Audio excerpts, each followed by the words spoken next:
Assalamualaikum warahmatullahi wabarakatuh. Saya Muhammad Najib Al-Farisi dengan NIM 2019 0202 akan mempresentasikan tugas UAS Teknologi dengan judul Pemberdayaan Masyarakat dalam Pembangunan Pertanian Berkelanjutan di Desa Asmorobangun, Kecamatan Punju, Kabupaten Kediri. Lanjut slide pertama. Nah, di sini ada latar belakang. Yang pertama itu konsep pembangunan di sektor pertanian semestinya tidak hanya berfokus untuk meningkatkan produktivitas produk, tetapi juga memperhatikan keseimbangan alam, kualitas, dan keamanan produk. Yang kedua, revolusi hijau merupakan salah satu bentuk pembangunan yang mengeksploitasi lahan pertanian. Dampak positif yang disarankan adalah mampu melakukan swasembada pangan pada tahun 1984. Nah, di sini juga ada dampak negatif yang dirasakan adalah ketergantungan terhadap pupuk anorganik dan terjadi penurunan kesuburan tanah. Yang ketiga itu, Desa Asmorobangun merupakan desa yang memiliki produk unggulan cabai dan jagung serta memiliki potensi yang bagus untuk dilakukan pembangunan pertanian berkelanjutan. Yang keempat itu, masyarakat Desa Asmorobangun memiliki potensi, namun juga memiliki kendala dihadapi untuk mewujudkan pembangunan pertanian berkelanjutan, yaitu ada sumber daya manusia yang masih rendah, masih terdapat kelompok tani yang kurang aktif, dan lain-lain. Lanjut slide 2. Di sini ada rumusan masalah. Nah, di sini saya yang pertama itu bagaimanakah pemberdayaan masyarakat dalam pembangunan pertanian berkelanjutan Desa Asmorobangun. Yang kedua itu, apakah yang menjadi faktor-faktor pendukung dan penghambat dalam pemberdayaan masyarakat dalam pembangunan pertanian berkelanjutan. Terus ada tujuan penelitian. Yang pertama itu, untuk mengetahui pemberdayaan masyarakat dalam pembangunan pertanian berkelanjutan di Desa Asmorobangun. Yang kedua itu, untuk mengetahui faktor pendukung dan penghambat dalam pemberdayaan masyarakat dalam pembangunan pertanian berkelanjutan. Yang ketiga, manfaat penelitiannya. Yang pertama itu, kita dapat memberikan masukan ke diri terkait dengan pembangunan berkelanjutannya. Yang kedua itu, diharapkan dapat dimanfaatkan sebagai bahan tambahan informasi.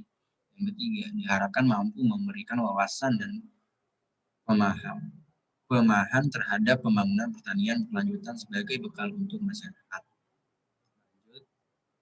Kedua itu, bab 2 maksudnya pembahasan. Nah, pemberdayaan masyarakat petani.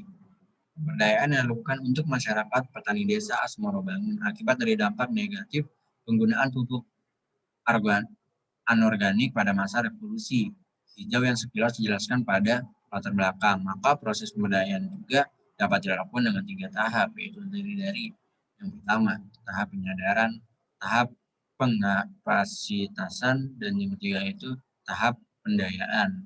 Nah, dari hasil pemberdayaan dalam pertanian berkelanjutannya, pemberdayaan masyarakat yang selama ini dilakukan di Desa Asmorobangun dapat meningkatkan kesejahteraan masyarakat dari usaha tani yang dilaksanakan pemberdayaan yang telah dicapai, yaitu ada 4. Yang pertama itu perubahan mindset petani, yang kedua pertanian berkelanjutan aspek ekonomi, yang ketiga pertanian berkelanjutan aspek ekonomi, dan yang keempat pertanian berkelanjutan aspek ekonomi. Nah, di sini itu ada faktor pendukung dan penghambat pemberdayaan masyarakat dalam pembangunan pertanian berkelanjutan. Ada faktor pendukung. Yang pertama itu partisipasi petani, pengurus, dan anggota dapat merubah mindset. Yang kedua, dukungan pemerintah pusat dan pemerintah daerah untuk petani Desa Asmorobangun. Yang ketiga, melakukan pemupukan penggunaan pupuk organik. Dan faktor pendukungnya juga ada ketersediaan tenaga kerja dan upah yang mahal. Yang kedua, permodalan petani. Yang ketiga, pengaruh musim. Pengaruh. Nah, bab 3 itu kita masuk ke ada kesimpulan. Pemberdayaan yang selama ini dilakukan untuk masyarakat di Desa Asmorobangun dari proses pemberdayaan cukup baik. Hasil dari pemberdayaan dalam pembangunan pertanian berkelanjutan belum maksimal, masih terdapat hambatan.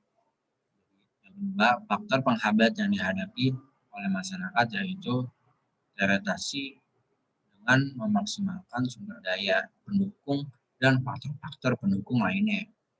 Saran, perlu adanya kebijakan yang tegas dari pemerintah dalam pengelolaan pertanian berkelanjutan jika ingin distribusi untuk wilayah Asmorobangun ini. Nah, yang kedua itu juga perlu dilakukan pertanian irigasi. Kenapa? Agar tidak hanya mengandalkan air tentunya pada musim hujan saja. Sehingga pada musim kemarau juga petani dapat mengolah lahan pertaniannya dan dapat memaksimalkan hasil panen. Mungkin sekian dari presentasi saya. Kurang lebihnya mohon maaf. Saya tutup dengan kata Assalamualaikum warahmatullahi wabarakatuh.